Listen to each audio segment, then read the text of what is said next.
할렐루야.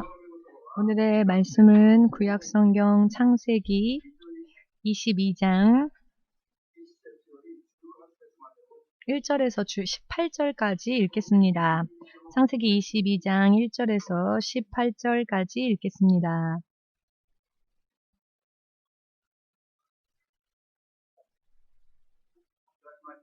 다 찾으셨는지요? 창세기 22장 1절로부터 18절까지 소리내어 읽겠습니다. 그 일 후에 하나님이 아브라함을 시험하시려고 그를 부르시되 아브라함아 하시니 그가 가로되 내가 여기 있나이다. 여호와께서 가라사대 내 아들 내 사랑하는 독자 이삭을 데리고 모리아 땅으로 가서 내가 내게 지시하는 한 산 거기서 그를 번제로 드리라. 아브라함이 아침에 일찍이 일어나 나귀의 안장을 지우고 두 사환과 그 아들 이삭을 데리고 번제에 쓸 나무를 쪼개어 가지고 떠나 하나님의 자기에게 지시하시는 곳으로 가더니 제3일에 아브라함이 눈을 들어 그곳을 멀리 바라본지라. 이에 아브라함이 사환에게 이르되 너희는 나귀와 함께 여기서 기다리라. 내가 아이와 함께 저기 가서 경배하고 너희에게로 돌아오리라 하고 아브라함이 이에 번제 나무를 취하여 그 아들 이삭에게 지우고 자기는 불과 칼을 손에 들고 두 사람이 동행하더니 이삭이 그 아비 아브라함에게 말하여 가로되 내 아버지여 하니 그가 가로되 내 아들아 내가 여기 있노라. 이삭이 가로되 불과 나무는 있거니와 번제할 어린 양은 어디 있나이까. 아브라함이 가로되 아들아 번제할 어린 양은 하나님이 자기를 위하여 친히 준비하시리라 하고 두 사람이 함께 나아가서 하나님이 그에게 지시하신 곳에 이른지라. 이에 아브라함이 그곳에 단을 쌓고 나무를 버려놓고 그 아들 이삭을 결박하여 단 나무 위에 놓고 손을 내밀어 칼을 잡고 그 아들을 잡으려 하더니 여호와의 사자가 하늘에서부터 그를 불러 가라사대 아브라함아 아브라함아 하시는지라. 아브라함이 가로되 내가 여기 있나이다 하매 사자가 가라사대 그 아이에게 내 손을 내지 말라. 아무 일도 그에게 하지 말라. 내가 내 아들 내 독자라도 내게 아끼지 아니하였으니 내가 이제야 내가 하나님을 경외하는 줄을 아노라. 아브라함이 눈을 들어 살펴본즉 한 수양이 뒤에 있는데 뿔이 수풀에 걸렸는지라. 아브라함이 가서 그 수양을 가져다가 아들을 대신하여 번제로 드렸더라.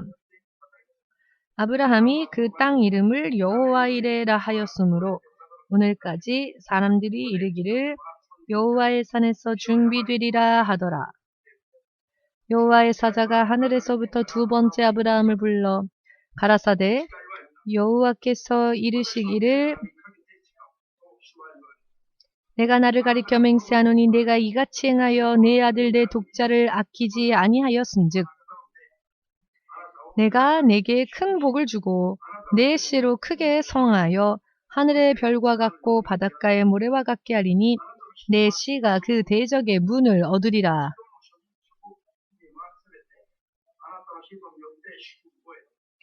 또 내 씨로 말미암아 천하 만민이 복을 얻으리니. 기도하겠습니다. 지금도 살아 역사하시는 만군의 주 되신 하나님, 오늘도 은혜 가운데에서 우리가 주의 이름 앞에 주 앞에 나아갈 수 있는 생명에 이르는 길을 열어주심을 감사합니다. 믿음으로 가까이 하나님께 나아가는 자는 주께서 하나님이시며 하나님은 반드시 믿음으로 주님 앞에 가까이 나아가는 자에게 상 주시는 분이심을 믿어야 한다 하셨습니다. 주님과 함께 동행하며 주께서 허락하시는 것으로 또한 살 수 있게 됩니다. 오늘날 주의 이름을 부르는 많은 이들이 있으나 모두가 다 그와 같은 믿음 안으로 온전히 들어가 주님과 함께 동행하는 삶을 사는 것은 아니오니 오늘 이 시간도 주의 통치의 법칙을 주의 말씀을 통하여 더욱 명확하게 깨닫고 모든 사람들이 함께 주께서 예비하여 주신 놀라운 축복으로 올바른 믿음으로 들어갈 수 있도록 주님과 함께 동행할 수 있도록 도와주시옵소서. 예수님의 이름으로 기도드리옵나이다. 아멘.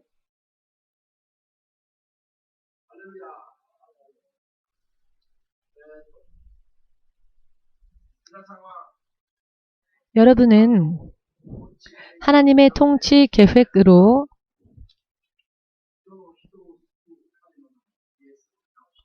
우리들에게 허락하여 주신 예수님의 이름을 믿으시지요? 예수님의 이름은 하나님의 이름이며 예수님의 이름에는 사람이 영원토록 필요한 모든 축복이 그 이름 안에 약속되어져 있습니다.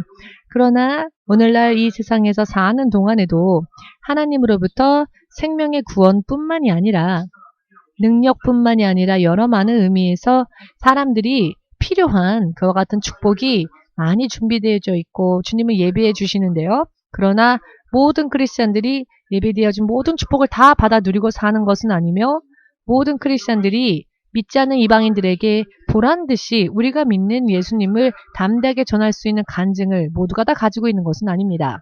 믿지 않는 자들이 오히려 비웃는 그런 크리스찬도 있습니다. 믿지 않는 자들보다 더 당당한 모습을 보이지 못한 채 항상 갈급하며 항상 허덕이고 항상 고통 속에서 마치 그 고통이 크리스찬들이 걸어가는 길인 것 마냥 이와 같은 것만을 드러내는 사람들이 있는데요. 그러나 사실 하나님은 세상에 있는 하나님의 사람들을 이 세상에서의 모든 사람들이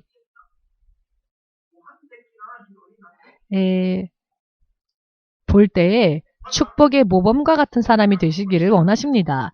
하나님은 축복을 우리들에게 약속해 주십니다. 그런데요.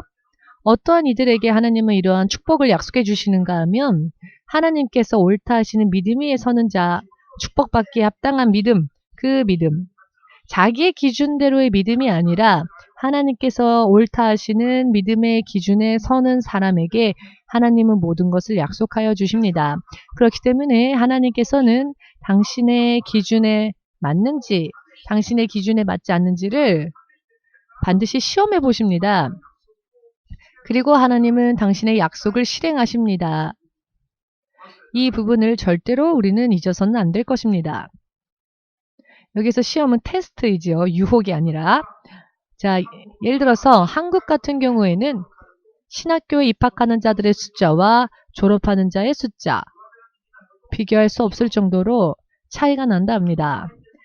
많은 이들이 입학했지만 막상 졸업할 때가 되면 졸업하는 인원이 줄어든답니다. 또 졸업한 인원과 비교해 보건대 실제로 주의 종으로 목회자로서 사역하는 자와 사역하지 못한 채 도중에 또 쓰러지는 자들도 그 숫자가 더 차이가 나고요. 점점 적어지고 작아집니다. 처음부터 마지막까지 여러분 마라톤을 한번 생각해 보시면 이해되시리라 생각하는데요. 처음에 출발 지점에 보면 많은 선수들이 한꺼번에 출발을 합니다. 출발선에는 많은 사람들이 있지요. 그리고 똑같은 출발선입니다. 그러나 42km 이상을 달리다 보면은 꼴이 나는 사람들의 숫자가 어떻게 됩니까? 대부분은 뒤처지게 되고 예를 들어서 1등에서 5등까지가 아니라도 상관없으니 아무튼 골인까지 천천히라도 그 결승점에 골이 나는 사람들의 숫자는 처음에 출발선에 섰던 사람들보다 또 줄어듭니다. 이와 같은 법칙이 영적인 믿음 생활에 있어서도 똑같이 적용됨을 잊어서는 안 될 것입니다. 세상의 교회들이 너무나도 하나님의 기준에서 떨어져서 하나님의 기준이 아닌 자기들의 기준으로 믿음을 안일하게 게으른 그와 같은 믿음으로 사는데요. 마치 홍수가 범람하듯이 이런 잘못된 가르침과 아니란 믿음이 범람하고 있습니다. 그렇기 때문에 세상에 있는 크리스찬들이 그리고 교회가 세상의 빛을 비춰주질 못합니다. 무슨 일이 있으면 불신자들이 오히려 비웃는 그런 일을 하기 때문입니다. 하나님의 사람으로서 조금은 틀린 그와 같은 모습을 보여야 할 터인데 그것을 보이지 못하는 것은 하나님께서 역사하실 때까지 믿음을 보이지 않기 때문입니다. 오늘 여러분들이 읽으신 성경 말씀에 아브라함이 나옵니다. 자, 이 아브라함은 신구약 성경 전체를 통틀어서 믿음으로 인해 구원을 얻는 모든 이들의 아버지로서 모범으로서 세워진 사람이었죠. 이 아브라함이 오늘 처음으로 이렇게 멋진 믿음을 갑자기 가진 것은 아니죠. 하나님께서 칭찬하신 이 믿음을 가지기까지 40년이 걸렸습니다. 40년이 걸려서 겨우 하나님께서 인정하시는 믿음 위에 설 수 있었는데요. 이 고백이 이루어지기까지의 40년 동안 아브라함은 여기저기 방랑하면서 정말 말 그대로 방랑하면서 하나님께서 허락하신 길로 오직 똑바로 걷지 못한 채 도중에 또 여기저기 먼 길을 돌다가 40년이 되어서 겨우 하나님 앞에 인정을 받게 되고 올다함을 얻으며 하나님께서 예전에 이미 계획하셨던 그 축복이 발표되어지는 그와 같은 장면을 우리가 읽었습니다. 이때 하나님께서 이미 약속해 주신 그 축복의 계획을 말씀하실 때 먼저 어떠한 일을 하셨습니까? 아브라함의 믿음이 하나님의 기준에 맞는지 맞지 않는지를 테스트하셨다는 것입니다. 잠시 전에 우리가 22절에서 읽었죠. 22장 1절 보시면 아브라함을 시험하시려고 자, 왜 시험을 하십니까? 하나님의 기준에 아브라함이 섰는지 섰지 않았는지 그래서 계획하신 축복을 주실까 혹은 그만두실까 그 믿음을 시험하시고 그 믿음을 테스트하셔서 그 믿음이 합격되어지면 주께서 계획하신 축복을 발표하시고 만일 합격하지 못하면 그 축복을 보류하시고 이와 같은 하나님의 법칙이 있음을 온전히 알고 있다면 사실 누구라도 다 승리할 수 있을 것입니다. 그런데 이것을 알지 못한 채 다른 기준, 사람이 자기 마음대로 세운 기준으로 자기 나름대로의 믿음의 기준으로 살고 하나님의 믿음의 기준에서 벗어나고 있기 때문에 잘못된 열심, 잘못된 방향으로 아무리 열심을 다해도 방향이 잘못되어져 있다면 하나님께서 책임져 주실 수 없는 허무한 믿음이 되어버립니다. 그렇기 때문에 믿는다고는 하지만 지난번에 어떤 분이 이런 이야기를 하였는데요. 성경을 공부하면 공부할수록 믿음이 엉망진창이 됐다라고 하는 말을 하시는 분이 계셨습니다. 이런 말도 안 되는 이야기가 세상에 돌고 있습니다. 성경을 읽으면 읽을수록 바르게 믿음이 성장하며 또 뜨거워져야 할 터인데 성경을 공부하면 공부할수록 성경을 읽으면 읽을수록 믿음이 엉망진창이 됐다라고 하는 그런 말을 하는 분이 있었습니다. 믿음이요. 의외로 하나에서 첫 번째 단추부터 잘못 깨어져 버렸기 때문입니다. 먼저 여러분들은 하나님께서 우리들의 하나님은 지금도 세상을 다스리시는 하나님이십니다. 하나님의 통치는 창세 이전부터 또 영원까지 단 1초도 하나님의 통치가 단 1초라도 중단되어진 적은 한 번도 없음을 믿으셔야 합니다. 내 머리카락 한 올 한 올까지 다 세면서 사는 사람은 없을 겁니다. 사실 셀 수 없으니까요. 그러나 하나님께서는 여러분 모든 사람들의 머리카락 한 올 한 올까지 다 헤아리고 계십니다. 하나님은 당신의 계획이 이 세상에 정말로 아주 작은 부분에까지 이르도록 설계하셨습니다. 우리 교회에서 가장 근면하고 가장 부지런한 사람은 과연 누구일까요? 누군가 한번 추천해 보십시오. 우리 교회에서는 이 사람보다 더 근면한 사람은 없다. 부지런한 사람은 없다. 이 사람보다 더 열심을 내는 사람은 없다. 라고 한 명이라도 좀 추천해 보십시오. 없습니까? 추천할 만한 사람이? 전부라고요? 요시다 타이거라고 말했습니까, 지금? 용기 있으시네요. 여러분은 왜 자기를 추천하지 않으십니까? 자, 요시다 타이고상이라고. 그렇다면 요시다 상에게 물어보겠습니다. 요시다 상은 자기의 머리카락 한 올 한 올을 지금 다 헤아리고 있습니까? 모릅니까? 네, 솔직한 분이시네요. 모른답니다. 우리 교회에서 가장 근면한, 가장 부지런한 사람이라고 추천을 받았는데 이 요시다 성도가 자기 머리카락 모른답니다. 몇 개 있는지. 나이가 어떻게 되시죠? 요시다 타이고 42년이라는 삶을 살면서도 자기의 머리카락 한 올 한 올 몇 개 있는지 모릅니다. 우리 교회에서 가장 근면한 사람이랄지라도 머리카락이 몇 개 있는지 세지 못한다는 겁니다.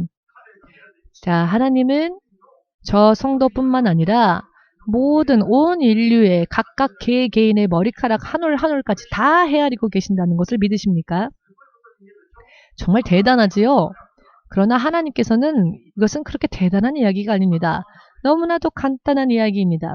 하나님께는 너무나도 쉬운 이야기입니다. 우리의 머리카락 하나하나까지 다 세고 알고 계시는 것은 하나님의 그 깊으심과 그 능력의 놀라우심과 그 위대하심이 사실 세상 사람들이 너무 잘 모르지요.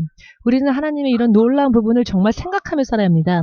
무슨 일이 터지면 사람은 금세 실족하지요. 왜냐하면 하나님의 능력을 느끼지 못한 채 하나님의 크심을 느끼지 못한 채 눈앞에 닥친 문제의 크기만 크게 보이기 때문에 문제가 터지면 간단하게 그 문제의 마음을 뺏기고 시선을 뺏기고 그래요. 크리스찬이 너무나도 간단하게 아무것도 아닌 일 가지고 금세 두려워 떱니다.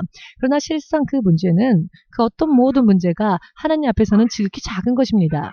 그렇기 때문에 하나님의 그 크심을 또한 그 하나님께서 역사하고 계신다는 것을 여러분들이 고민하고 또 고민하는 여러분들의 그 깊은 마음속 그 고민까지 그 고민의 원인이 무엇이며 언제부터 고민했으며 이 모든 것들까지 본인 자신도 모르는 그 모든 것까지 하나님은 다 꿰뚫어 보십니다.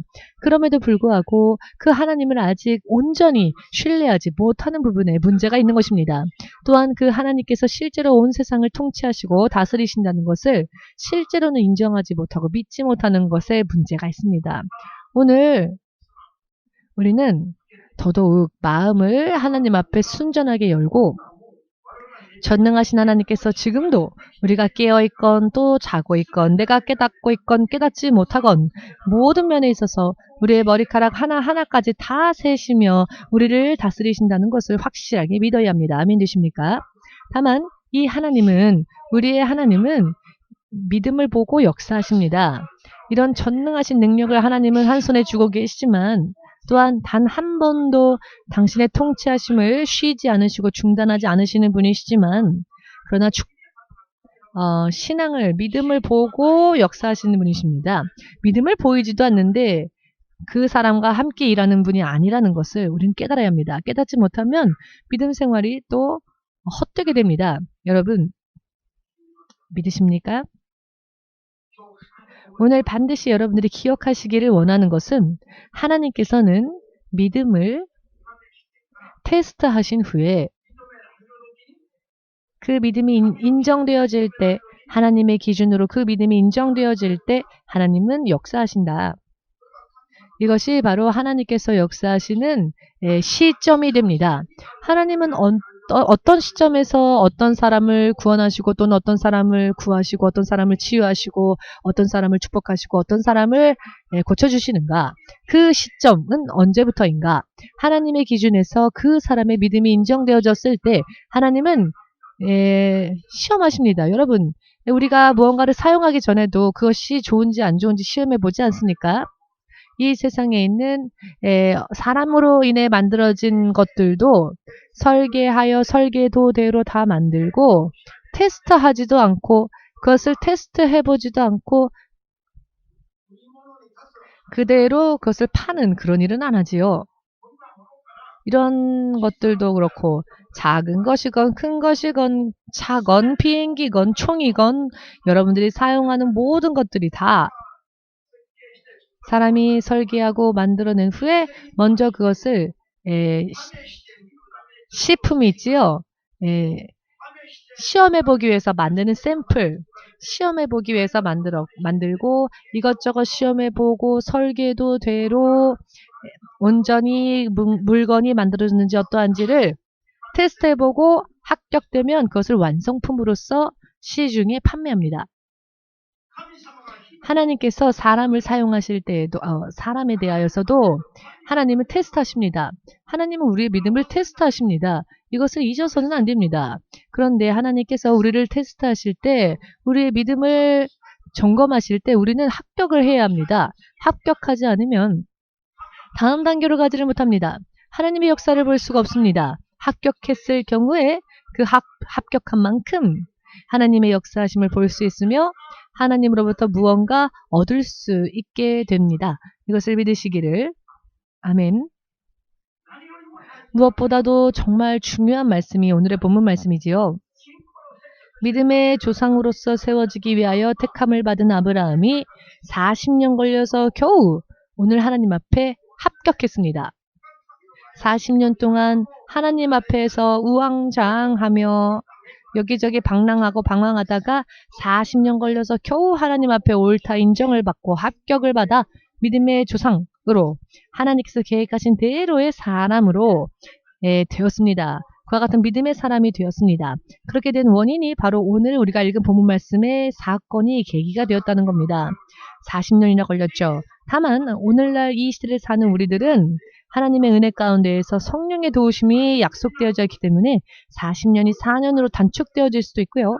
4년이 4개월 혹은 4일 만에, 사흘 만에 될 수도 있는 가능성이 없지 않습니다. 그러니 실망하지 마십시오. 내가 이제 예수님을 믿었는데 앞으로 40년 걸려야 하나 이렇게 실망하지 마십시오. 다시 태어나지 않는 한 이 세상에서는 40년 무리다 라고 실망하지 마십시오. 그 여러분의 연약함을 성령님께서 도와주십니다. 아멘 되십니까? 아브라함처럼 40년 걸리지 않아도 빨리 달성할 수 있습니다. 다만 문제는 아브라함보다 그 시간이 짧아질 수는 있으나 성령의 도우심을 구하면, 그러나 하나님께서 인정하시는 그 믿음을, 하나님께서 옳다시는 믿음을 빨리 만들어야 합니다. 이 믿음을 만들어야 합니다. 이것을 잊어버리면 여러분들의 미래가 약속될 수 없습니다. 미래를 약속할 수 없습니다. 할렐루야. 아멘. 하나님께서 테스트하실 때 합격할 수 있도록 무엇으로? 믿음으로 하나님께서 명령하시는 말씀대로 청종하고 순종하지 않으면 안 된다는 것을 결코 잊어버리지 마시길 바랍니다. 하나님께서 우리에게 어떠한 것을 명령하시건 하나님의 말씀대로 순종하는데 언제까지 순종하느냐? 하나님께서 오케이 됐다라고 하실 때까지 하나님 앞에 순종하는 우리의 믿음을 보였을 때에 비로소 여러 많은 면에서 주께서 약속하여 주시고 예비해 주신 축복이 인정되어진 바로 그 순간 그 사람에게 주어집니다. 이것은 하나님의 법입니다. 이와 같은 법을 알지 못한 채 나는 크리스찬입니다 라고 말하는 것은 허무합니다. 아멘 되십니까? 잘못되어진 믿음으로 아무리 하늘을 바라보아도 하나님께서 약속하여 주신 올바른 법칙 위에 서서 주께서 인정하실 때까지 우리가 열심을 다한다면 하나님은 반드시 우리를 책임져 주십니다. 어느 한순간에 우리를 책임져 주십니다. 그때가 될 때까지는 아무것도 보이지 않고 정말로 살아계신 하나님을 신뢰하지 않는 한 절망적인 상황이 계속 이어지는 그러한 때가 있을 수 있습니다. 오늘의 아브라함을 보십시오. 이게 다른 사람의 이야기니까 간단하게 읽고 간단하게 듣고 할 수 있지만 실제로 오늘의 이 상황이 각각 여러분들의 상황으로 한번 입장으로 바꾸어서 생각해 보십시오. 그러면 여러분들은 과연 아브라함처럼 할 수 있을지를 한번 생각해 보십시오.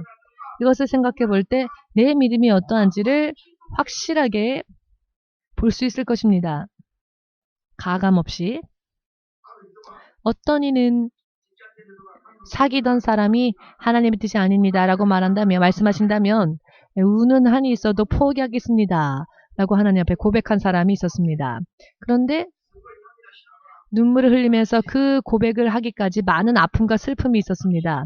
사랑하는 사람이니까요. 예를 들어서 이와 같이 하나님의 뜻이 아니라면 포기하겠습니다. 그만두겠습니다. 눈물로써 기도했더니 주님께서 당신의 뜻을 나타내 주셔서 그 다음 단계로 올라갈 수 있었습니다. 그런데 이때 여기에 관련된 예를 들어서 결혼에 관한 믿음이 하나님 앞에 인정을 받는 겁니다. 아무리 하나님이라도 내가 이것만큼은 양보 못해요 하나님, 내가 이 사람만큼은 포기 못해요 라고 생각하여서 정말 이것만큼은 하나님께 여쭈어보지 않을 것이다, 내가 한 대로 할 것이다 라고 했었다면은 하나님께서 인정하지 않으셨을 겁니다. 그렇다면 하나님은 그 부분에 대해서는 보호해주지 않으시겠죠. 이름을 말씀드리면 다 아는 사람이지만 다 아니까 이름을 말 안 하겠습니다. 여러분, 실제로요, 인정을 받으면 믿음은 그 다음 단계로 성장하지만 우리가 인정받지 못할 때 하나님은 내버려 두십니다. 그러면 어떠한 일이 벌어질지 알 수 없고 자기가 택한 일에 대한 책임을 자기가 져야 합니다. 하나님께서 인정하시는 것은 믿음이 없으면 인정을 받을 수 없습니다. 믿음이 없는 자는 하나님이 테스트하실 때 도망갑니다. 이스라엘 백성이 하나님의 백성으로 택함을 받아 자신들은 믿음이 없었으나 하나님의 오직 은혜로서 10가지 기적을 보며 홍해 바다를 건너고 애굽에서 자유로운 몸이 되었지만 광야에서 저들에게 가나안 땅을 약속은 하셨으나 가나안 땅에 들어가기 전까지 하나님은 이스라엘 백성들에게 원하는 믿음이 있었죠. 그 믿음을 하나님을 테스트하셨습니다. 저들의 믿음이 어떠한지를. 그래서 광야라고 하는 40년 동안 사막에서 하나님은 저들을 인도하셔서 이스라엘 백성이 하나님을 어떻게 신뢰하고 있는지, 하나님을 신뢰하지 않는지 어떠한지 하나님은 저들을 시험하시기 위해 저들을 낮추고 저들의 마음이 어떠한지를 보시기 위해서 신명기 8장 2절을 보시면 하나님이 저들의 마음이 어떠한지를 하나님께서 시험하시기 위하여 저들의 마음을 아시려고 하였다. 이런 말씀이 있습니다. 믿으십니까? 저들 중 20세 이상의 성인들은 약 200만 명 이상의 사람들이었지요. 어른만 200만 명 정도의 사람들이 있었습니다만 그 사람들 중에서, 그 어른들 중에서는 여호수아와 누구였죠? 또 한 명, 여호수아와 갈렙, 이 둘 이외에는 그 믿음이 인정되어지지 못했습니다. 나머지는 광야에서 40년 동안 방황하다가 광야에서 결국 쓰러지고 약속되어진 땅 가나안에는 들어가지 못했습니다. 하나님께서 그 믿음을 테스트하실 때 2명만 합격했습니다. 20세 이상의 성인들 중 2명만 합격했습니다. 인정하시는 분은 주님께 영광을 돌리시기 바랍니다. 이렇게 간단하게 아무라도 그냥 그 줄에 서면 다 인정받는 것은 아닙니다. 개인이 한 사람이 어떤 일이 있을 때, 테스트 받을 때 과연 믿음으로 사는지 혹은 어떻게 사는지를 하나님은 체크하시고 인정받은 자는 약속 속으로 들어가며 인정받지 못하면 그 자리에서 쓰러집니다. 이것은 성경 전체를 보면 일맥상통하는 법칙입니다. EMC 교회에 모두가 왔다고 해서 자, 모두가 다 똑같은 승리를 읽을 것이다 라고 하는 그런 약속은 성경에 없습니다. 기독교라고 하는 간판을 다 내걸었다고 해서 모든 교회가 다 승리하는 교회는 아닙니다. 예수님의 이름을 불렀다고 해서 모두가 다 똑같이 천국에 들어가는 것은 아니며, 천국에 들어갔다 할지라도요, 각자 받게 될 상이 다 똑같은 레벨이 아닙니다. 천차만별입니다. 각자가 받게 될 상급이 천차만별입니다. 왜 그럴까요? 인정되어진 부분만큼 하나님은 축복하시기 때문입니다. 자, 아브라함의 믿음. 오늘 하나님의 명령대로 순종했던 그 아브라함의 입장을 여러분의 입장으로 바꾸어 놓고 나라면 어떻게 했을까라고 한번 생각해 보십시오. 그래서 내 믿음이 좋은지 혹은 아직도 미숙하고 부족한지를 점검해 보시고 판단하셔서 앞으로 내가 어떻게 살아야 할까? 이와 같은 부분을 생각하지 않으면은 앞으로의 인생이 약속되어질 수 없습니다. 할렐루야. 아멘. 자, 아브라함은 잠시 전에 말씀드린 것처럼 약 40년 동안 주께서 그를 부르셨으나 40년이 지났습니다. 이 이삭을 바칠 때가 애굽까지도 내려가고 여러 많은 수치와 부끄러움을 당하기도 하고 여러 많은 사건들이 있었지요. 최종적으로 자신의 육의 생각대로 살았던 결과 애굽에서는 애굽의 종 하갈, 애굽 여인이었던 하갈을 하나님의 뜻을 여쭤보지도 않고 사람의 권면을 듣고, 즉 부인이었던 사라의 권면을 듣고는 후계자를 낳기 위하여서 하나님의 뜻을 묻지는 않고 사람의 생각과 권면대로 하갈을 취하였다가 결국 자신의 아들인 이스마엘까지, 하갈과 이스마엘을 집에서 내쫓을 수밖에 없었습니다. 이런 아픔이 있었죠. 그 이유는 하나님의 뜻을 여쭤보고 따르지 않고 사람의 의견을 듣고 행하였던 일이 시간이 흐르니 문제가 되어서 트러블의 원인이 되고 갈등의 원인이 되어서 이것을 함께 한 집에 거할 수 없게 되었죠. 함께 하나님의 유업을 상속받을 수 없다라고. 여러분, 이삭과 이스마엘은 함께 하나님의 유업을 상속받을 수 없다. 신약 성경에서도 그와 같은 부분을 설명하고 계십니다. 할렐루야. 왜입니까? 이스마엘은 사람의 뜻대로 구한 결과였기 때문입니다. 이런 여러 많은 일들이 있고 난 뒤에 겨우 하나님 앞에 오늘 인정을 받은 아브라함이 그가 100세가 되어 겨우 얻은 아들 이삭을 모리아 산으로 데려가서 그 아들을 번제물로 드리라는 하나님의 명령을 들었죠. 동물이 아니라, 가축 한 마리가 아니라 100세 얻은 이 아들이 얼마나 귀여웠겠습니까? 얼마나 보물이었겠습니까? 내가 대신 죽는다 할지라도 아들을 죽일 수는 없을 겁니다. 얼마나 소중한 아이였겠습니까? 그런데 하나님은 그 아이를 번제물로 그냥 드리는 것도 아니고, 예를 들어서 주의 종으로 드린다, 바친다, 이게 아니라 그를 죽여서 태워 번제물로서 제물로 드리라 라고 하니, 이런 이야기를 들을 때 먼저 믿음이 없는 사람은 어떻게 행동을 할까요? 자, 이춘호 권사님은 어떻게 하시렵니까?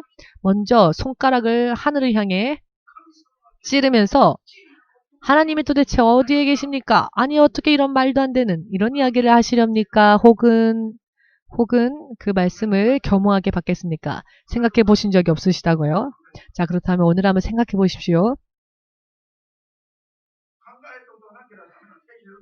자, 생각을 해보셔야 합니다. 그러면 성경을 읽은 의미가 없어지니까 생각을 안 하면, 만일 내가 하나님이 나에게 그 어떠한 것을 요구하실 때 나는 어떻게 할까? 여러분, 아브라함은요, 믿음의 모델이 된 사람입니다. 믿음의 모범으로 세우셨습니다. 이것은 우리도 그를 보고 배워야 한다는 겁니다. 여러분, 앞으로 여러분들의 인생에 있어서 하나님이 무엇을 명령하시건 하나님의 말씀이라면 포기할 수 있고, 하나님의 말씀이라면 순종할 수 있는 그와 같은 믿음의 시험이요, 여러분들 개개인에게 올 텐데요. 그때 하나님의 기준대로, 하나님의 명령대로 따라가는 것은 믿음이 되며, 내 기분과 내 마음대로 예를 들어 살고 또 따르지 않는다면 그것은 불순종이 됩니다. 그것은 거역의 죄가 되며 우상숭배와 같은 죄가 됩니다. 여러분, 이것은 사실 믿음의 기본입니다. 어떤 특별한, 어떤 특출난 그런 신앙이 아니고요. 신앙을 가지려고 하는 사람은 신앙이 어떠한 것인지 아브라함을 보고 배워야 합니다. 여러분, 아브라함은 100세가 되어 얻은 아들을 모리아 산으로 가 번제물로서 드려라 라는 말씀을 들었을 때 오늘 가장 특징적인 것은 무엇이었냐면, 그는 자기의 부인인 사라에게조차 부부임에도 불구하고, 이 둘의 아이 아닙니까? 그럼에도 불구하고 사라에게 단 한마디도 상담하지 않습니다. 왜냐하면 예전에 경험이 있었죠. 부인에게 상담하고 권면을 들었더니 그것으로 인해 이런저런 실족한 경험이 있었습니다. 그래서 그는 사람의 의견을 듣지 않습니다. 사라의 의견으로 하갈을 취함으로써 너무나도 아픈 기억이 있었죠. 그래서 아브라함은 사람의 경험과 권면을 듣지 않습니다. 오늘 아브라함을 보면 아브라함은 처음부터 그랬던 것은 아니죠. 그러나 여러 많은 경험을 해보고 사람의 이야기를 듣는 게 아니라는 것을 알았죠. 무슨 일이 터질 때마다 교회에서 미팅을 여는 게 아니라, 무슨 일이 터질 때마다 주님 앞에 무릎 꿇고 하나님께 여쭈어보고 하나님의 음성을 듣고 또 그대로 순종하기 위해서 노력하고, 또 그와 같은 것을 성도들에게도 가르쳐 주는 것이 교회의 사명입니다. 사람의 의견은 필요 없습니다. 교회는 하나님이 다스리시는 곳이니까요. 아멘 되십니까? 가정적인 문제가 터졌을 때에 예를 들어서 부부가 아이들을 다 모아놓고는 앞으로 우리 가족 미팅을 하겠다. 너희들의 의견을 물어보아라. 사실 이것은 불신자들의 이야기입니다. 하나님의 사람들이라면 어떻게 할까요? 가족이 둘이면 둘, 열이면 열 모여서 무엇을 해야 하느냐? 하나님께 함께 기도하는 겁니다. 이런 일에 대하여 하나님의 계획은 어떠하신지 하나님의 뜻과 하나님의 인도하심이 어디 있는지를 기도하고 또 하나님의 뜻대로 따르기 위하여서 모두가 함께 협력하여 기도해야 합니다. 이것이 교회건 가정이건 개인의 인생이건 다 똑같습니다.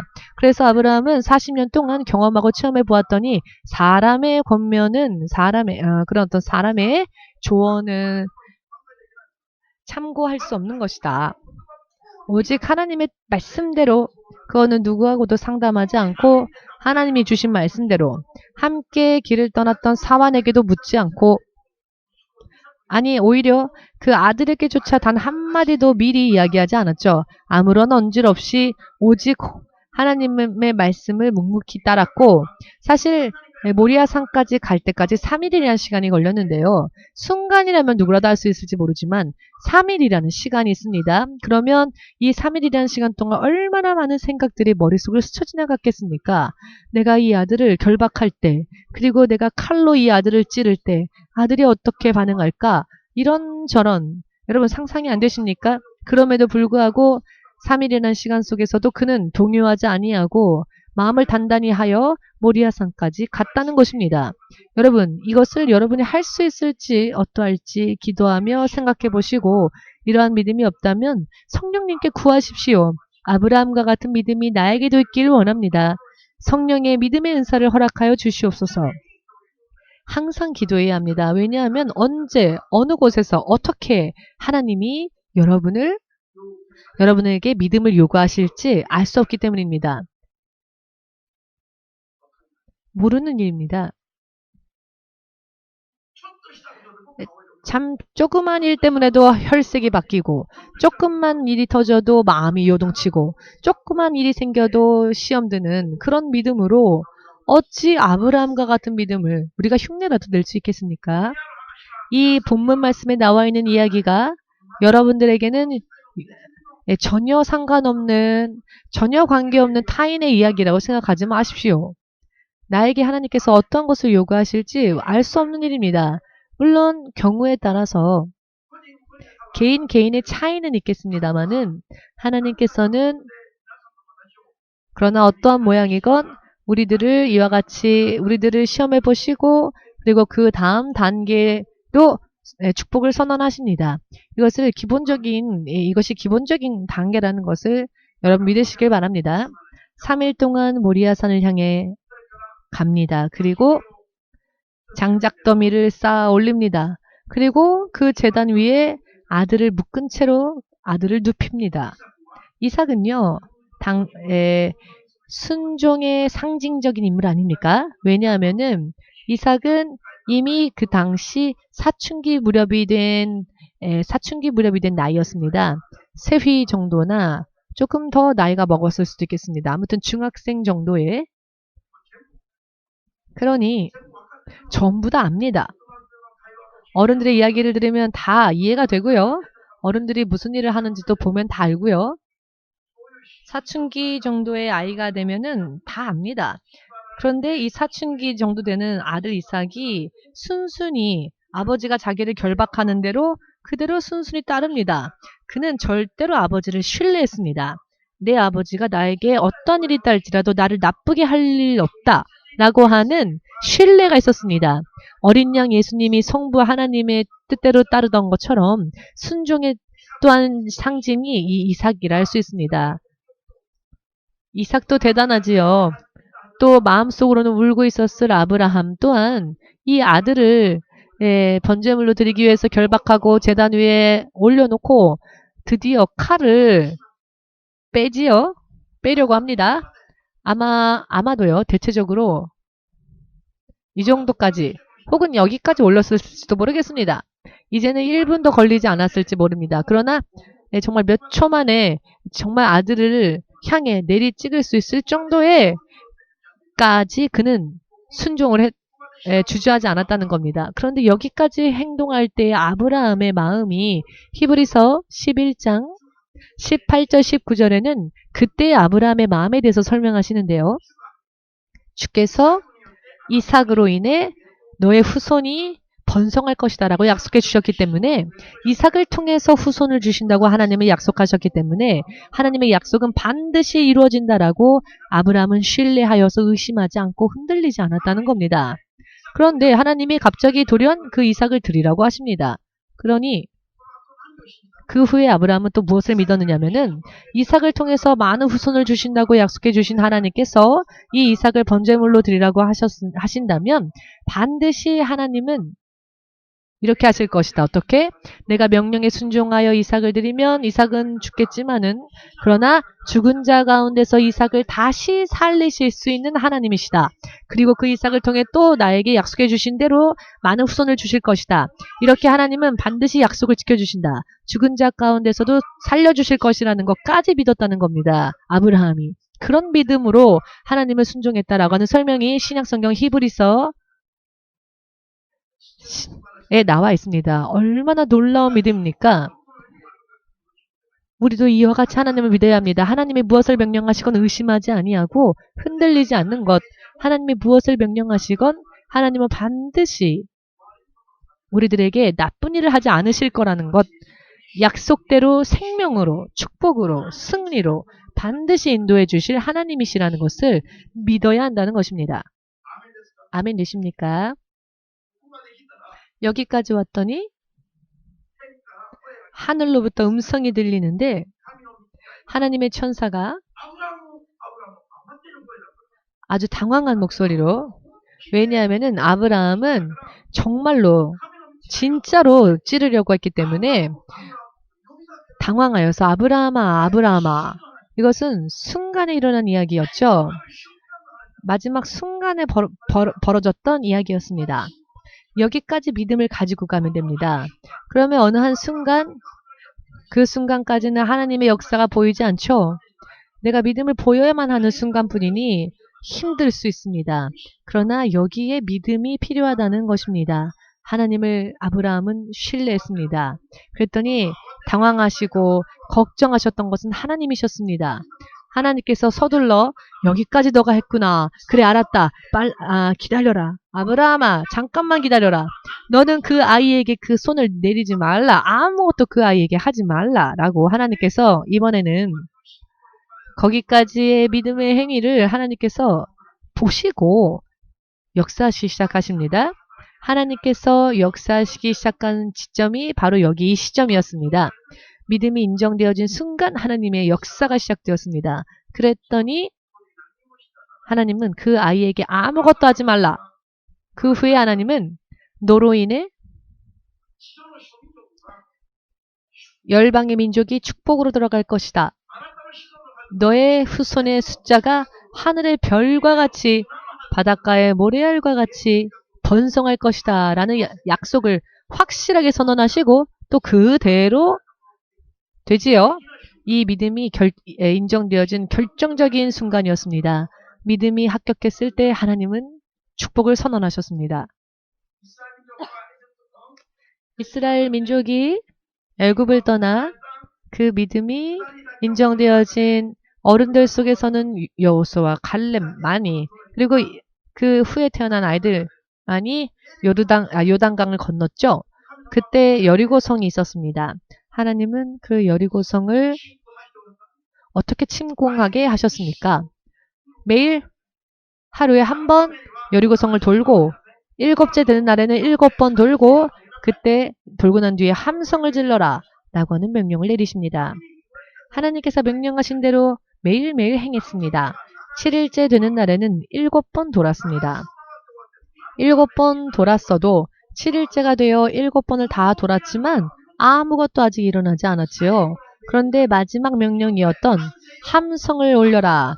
예를 들면 할렐루야라든지 주여라든지 함성의 소리를 울린 순간 그 직후 여리고 성벽이 무너져 내렸습니다. 그 마지막 말씀에까지 순종하는 그 모든 것을 다 보시고 난 뒤에 하나님은 역사하셨다는 것입니다.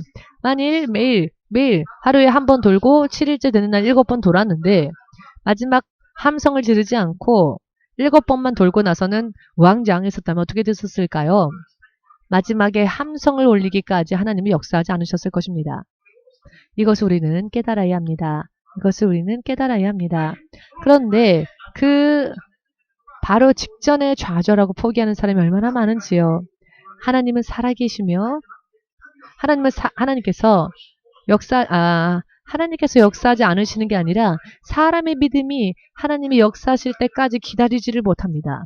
도중에 다 포기합니다. 이게 문제입니다. 할렐루야. 인생 승리하는 것에 흥미가 없으십니까, 여러분? 앞으로 영원히 승리하는 이야기에 대해 여러분 별로 흥미가 없으신 것 같습니다. 너무 피곤하신 것 같습니다. 좋은 운분도 있고 여러분은 어디에 여러분들의 인생의 그 에너지를 쏟고 계십니까? 도대체 어디에서 에너지를 쏟고 오시길래 교회만 오면은 그저 앉아있는 것만 겨우겨우. 아람군 사령관이었던 나아만 장군이 하나님의 종 엘리야 앞에 왔었을 때 요단강에 7번 몸을 씻으시오라는 이야기를 들었죠. 만일 그가 6번은 씻었지만 6번이나 씻었는데 아무런 변화가 없잖아. 에이 안 해 하고 한 번, 2번, 6번까지 열심히 했지만 아무런 변화 없다라고 해서 그가 만일 포기했었더라면은 그의 질병은 평생 낫지 않는 채로 있었을 것입니다. 그러나 7번 담그라는 말대로 7번을 담그고 난 뒤에 물 위로 올라왔더니 피부가 그 문둥병이 깨끗하게 치유되었다는 것입니다. 마치 어린아이의 살과 같이 되었다 하였습니다. 말씀을 들은 대로 7번 순종했을 때 하나님이 비로소 역사하셨다는 것입니다. 믿음으로 승리하는 법칙이 있습니다. 하나님께서 옳다 하실 때까지 하는 겁니다. 가나안의 혼인잔치, 가나안의 혼인잔치에서 포도주가 떨어졌을 때 주여 포도주가 떨어졌습니다. 라는 말을 아뢰니 부인이여 그 일이 나와 무슨 상관이 있나이까 라고 예수께서 손님 중에 한 분으로 초대받았기 때문에 예수님이 아직 주인이 아니셨죠. 역사하지 않으셨다는 겁니다.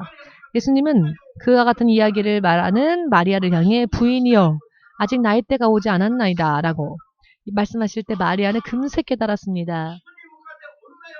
나를 향해 어머니라고 하지 않고 사람들 앞에서 여인이여 라고 말했을 때 자 그렇다. 예수님은 손님이 아니라 주인으로 예수님을 모셔야 한다. 예수님은 주인이시다. 그렇기 때문에 마리아에게도 여인이여라고 말한 것입니다. 어머니여라고 하지 않고 예수님을 손님으로가 아니라 주님으로 믿고 순종할 때 예수님이 역사하신다는 것이죠. 이것을 알은 마리아는 믿음 없이 그저 곤란하다고 해서 저절로 예수님이 다 해주시는 게 아닙니다. 예수님은 나와 관계없다라고 하셨습니다. 곤란한 것과 예수님은 관계가 없습니다. 여러분들이 곤란해도 예수님과 관계가 없습니다. 여러분이 예수님을 향한 하나님을 향한 올바른 믿음을 준비하고 난 뒤에 여러분들의 괴로움을 알아야 합니다. 순간에 그것을 깨달은 마리아의 믿음도 얼마나 멋집니까?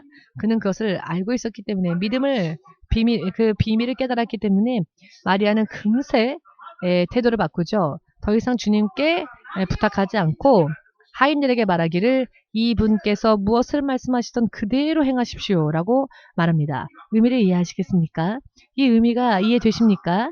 이분이 주님으로서 무엇을 명령하시건 그대로 행하여야 하는 믿음이 없으면 주님이 역사하시지 않는다. 주님이 역사하는 때가 오지 않는다. 굉장히 중요한 법칙이 여기에 있습니다. 마리아의 이야기를 들은 하인들이 이분이 어떤 말씀을 명하시건 그대로 행하십시오 라는 그 말에 순종했더니 예수께서 금세 말씀해 주시죠. 나와 상관없다라고 하신 예수께서 몇 분도 지나지 않아 금세 명령하십니다. 믿음을 보지 않으면 역사하지 않으시기 때문에 주님은 금세 물 항아리에 물을 채우라 라고 금세 명령하셨습니다. 물 항아리가 6개 있었죠. 물 항아리가 6개. 한 개요? 두 개요? 이렇게 일일이 묻지 않았습니다. 말 이상이면 하나하고 두 개도 해야 됩니까? 라고 물어보겠습니까? 사모님 이것도 해야 됩니까? 이것도 제가 해야 됩니까? 하고 싶으면 하고 싶지 않으면 안 해도 됩니다. 믿음의 문제입니다. 의미를 이해하시겠습니까? 왜 일일이 묻습니까?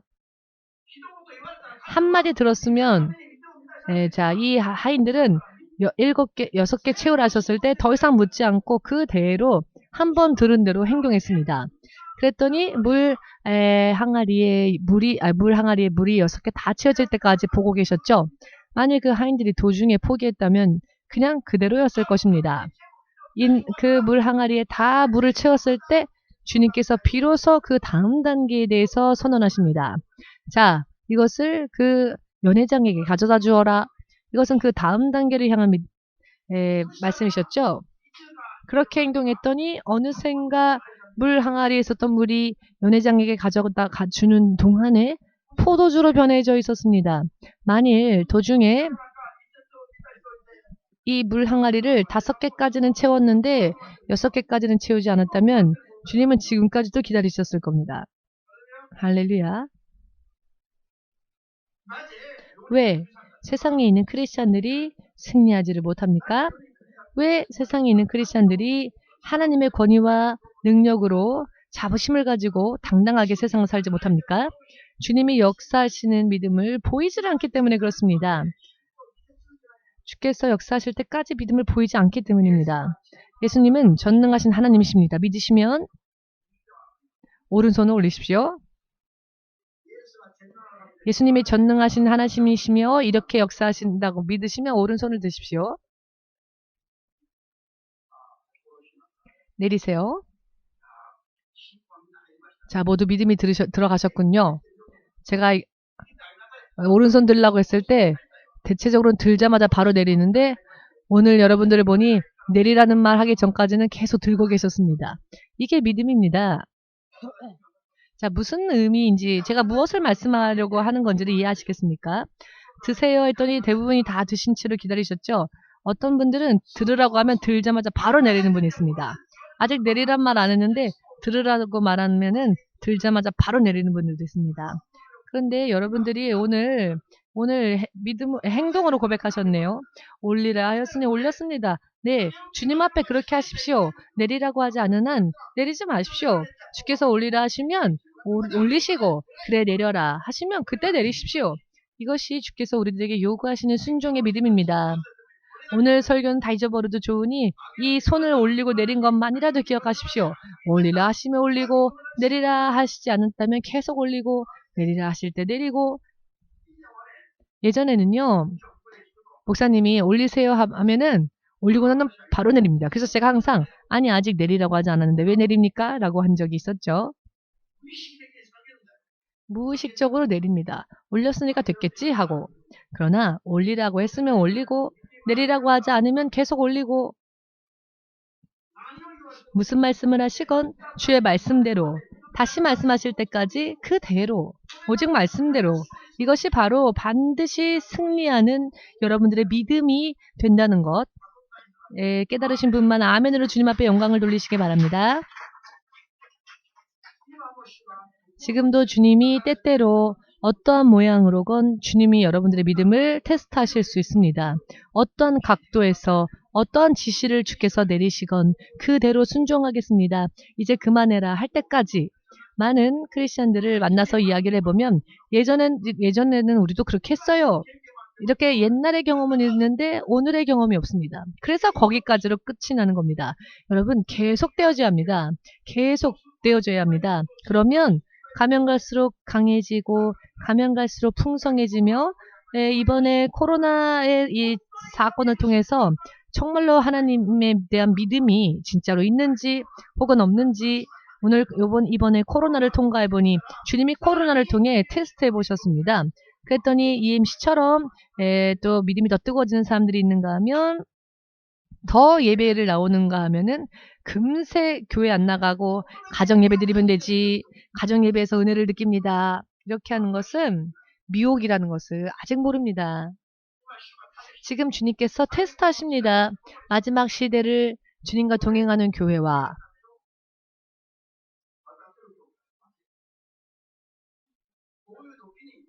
그렇지 않은 교회. 자, 이와 같이 고난이 있을 때 알곡과 축정이가 나옵니다. 여러분, 코로나를 통해서 하나님에 대한 내 믿음이 어떠한지를 하나님이 테스트하고 계십니다. 주님이 2달 전에 합격하였으니 메달을 주겠다 하시고 승리의 메달을 주시는 것을 보았습니다. 그런데 받은 메달을 계속 내 것으로 지켜야 한다. 내가 승리한 것만큼 앞으로 무엇이 오느냐? 승리했으니까 이것이 인정되어질 때 그 다음 단계로 바뀝니다.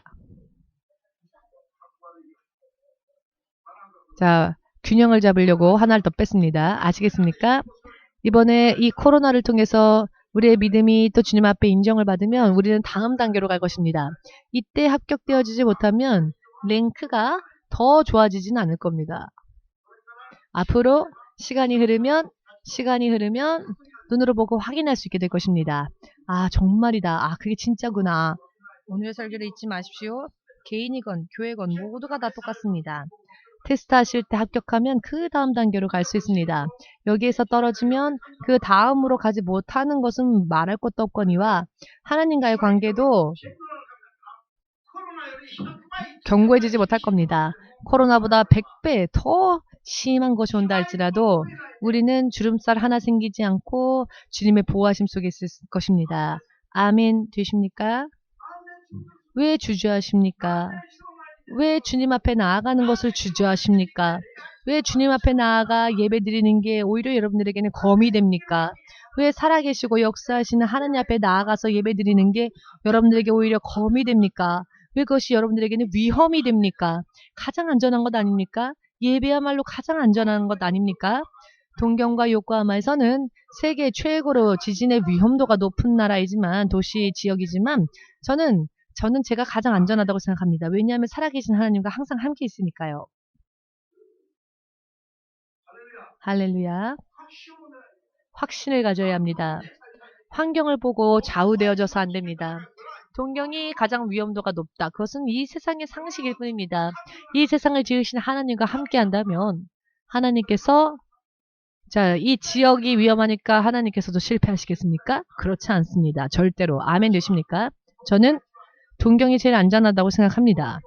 동경이 일본이 그리고 앞으로 가장 부흥할 것이라고 저는 생각합니다. 왜냐하면은 EMC가 동경에 있지 않습니까? 제가 죽기 전에 납득할 수 있는 결과가 반드시 나올 것입니다. 제가 죽기 전에 반드시 제가 여태까지 설교를 통해 여러분들에게 드린 말씀이 그 결과가 드러날 것을 믿습니다. 결과는 주께서 내주시니까요. 설령 목사는 거짓말할 수는 있죠.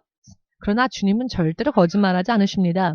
하나님은 절대로 거짓말하지 않으시는 주님은 전능하신 분이시지만 거짓말을 하시지 못합니다. 거짓을 말씀하시지 못합니다. 주님은 뒤로 물러서지도 않으십니다. 아, 그러고 보니 주님도 안 하시고 못 하시는 게 많으시네요. 자, 주님은 전능하신 분이시지만 약속을 어기지 않으시며 뒤로 침륜에 빠지지 않으십니다. 아멘 되십니까? 절대적으로 믿어야 합니다. 아브라함은 그 하나님을 절대적으로 신뢰했습니다. 절대로 신뢰했더니 아들 이삭을 드리려고 했더니만 바닷가의 모래알보다 더 많은 자손을 믿음으로 인해 구원받는 모든 이들이 다 아브라함의 자손입니다. 하나님 나라에서. 이렇게 아브라함이 받는 면류관이 큰 면류관입니다. 할렐루야. 아멘. 아브라함은 율법과 관계없는 사람이죠. 아브라함은 율법 이전에 믿음으로 구원받는 사람들의 선조였습니다. 선조입니다. 믿으십니까? 이와 같은 믿음이 우리들에게 있어야 할, 당연히 상식적으로 있어야 할 믿음입니다. 그러니 여러분 먼저 아브라함과 같이 담대해지시길 바랍니다. 죽은 자도 살리실 수 있는 하나님은 약속을 지키시는 분. 그러니 우리가 무엇이 두렵습니까? 조금 무슨 일이 있다고 해서 얼른 얼굴이 변하고 무슨 일만 생기면 금세 마치 하나님께서 계시지 않는 것처럼 그렇게 하면 곤란합니다. 주님은 어느 곳에서건 살아 역사하십니다. 아멘 되십니까? 지금까지의 믿음보다 100배, 100배나 더 이 시간 더 믿음이 성장하시기를 주 예수의 이름으로 축복합니다. 오늘의 설교를 온전히 잘 음미하셔서 여러분들의 것으로 소화하셔서 온전하게 여러분들의 믿음으로 만드신다면 오늘로서 또 여러분들의 믿음이 또 크게 바뀔 것입니다. 아멘 되십니까? 그리고 세상에 두려울 게 없어질 것입니다. 아멘 되십니까? 이와 같은 믿음을 가지고 계속하면 주께서 반드시 역사해 주시고 반드시 결과를 내어주실 것입니다. 이 예수 그리스도를 믿으시는 분은 아멘으로 주님 앞에 마음껏 영광을 돌리시기 바랍니다. 이 예수님의 이름을 3번 부르고 우리 함께 기도하겠습니다.